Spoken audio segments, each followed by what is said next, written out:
இந்திய கம்யூனிஸ்ட் கட்சியினுடைய மூத்த தலைவர் தோழர் நல்லக்கண்ணு அவர்கள் ஒரு நூற்றாண்டை கடந்து அவருடைய வாழ்ந்த இந்த காலத்துல நம்மளும் வாழ்ந்தோன்றதுதான் நமக்கு ஒரு பெருமைக்குரிய ஒரு விஷயமா இருக்கு.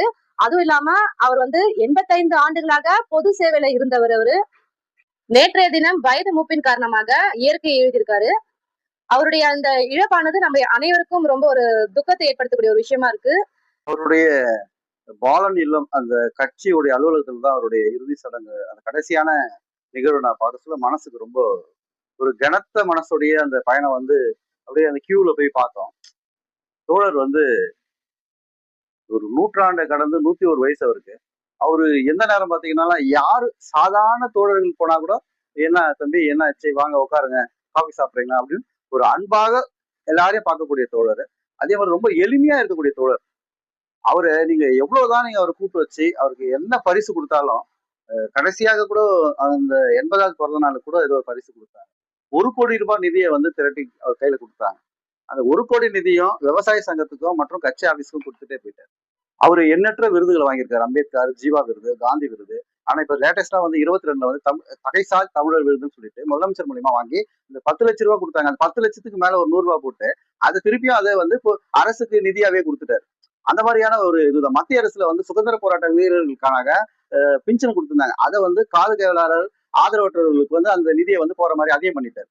அவருக்கு இதெல்லாம் இப்ப அந்த வீட்டுக்கு கூட அவர் அரசு வீட்டை கூட நான் இல்லைன்னா அரசு எடுத்துக்கணும். இப்ப தன்னுடைய வாழ்நாள் முடிஞ்ச உடனே தன்னுடைய உடம்ப கூட அவர் மருத்துவக் கல்லூரிக்கு எழுதி கொடுத்துட்டு அவரு இன்னைக்கு கூட அவர் உடம்பு மருத்துவக் கல்லூரிக்கு தான் எடுத்துட்டு போயிட்டு இருக்காங்க. ஸோ இந்த மாதிரியான ஒரு தலைவரை நம்ம இந்த வாழ்நாள்ல பார்த்ததே ஒரு பெரிய மகிழ்ச்சி தான். அவர் கூட நம்ம வாழ்ந்தோம் பேசணுன்றது ஒரு வரலாற்றுல நம்ம பண்ணக்கூடிய ஒரு பெரிய விஷயம் தான். ஆனா எங்கெல்லாம் சொல்லுவாங்க நில பேர் அரசியல் ஒரு சேக்கடைன்னு சொல்லுவாங்க. அரசியல ஒரு மாணிக்கம் மாதிரி ஜொலிச்சவர் அவர். இது தாமரைபரணி ஆற்றல சாய கழிவு கலக்குன்னு சொல்லிட்டு தாமிரபரணி நடுவுல இறங்கி போராடினவர். இன்னை வரைக்கும் கம்யூனிஸ்ட் கட்சியில எளிமைக்கு ஒரு உதாரணமான நல்ல கணக்கு சொல்லுவாங்க. சினிமா பிரபலங்கள்ல இன்னைக்கு ஒரு தலைவர் விடாத அனைத்து தலைவரும் நல்ல கணக்கு இன்னைக்கு மரியாதை செலுத்துறாங்கன்னா அவருடைய எளிமையும் அவருடைய நேர்மையும் அவருடைய உழைப்பும் இந்த மக்கள் உணர்ந்து இருக்காங்கன்றதான் நம்ம பார்க்க வேண்டியது இருக்கு.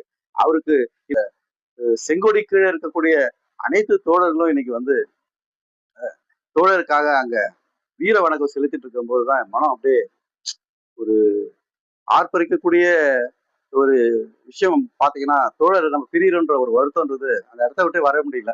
அந்த அளவுக்கு ஒரு மன துயரத்தோட இன்னைக்கு நம்ம கடந்து போறோம்.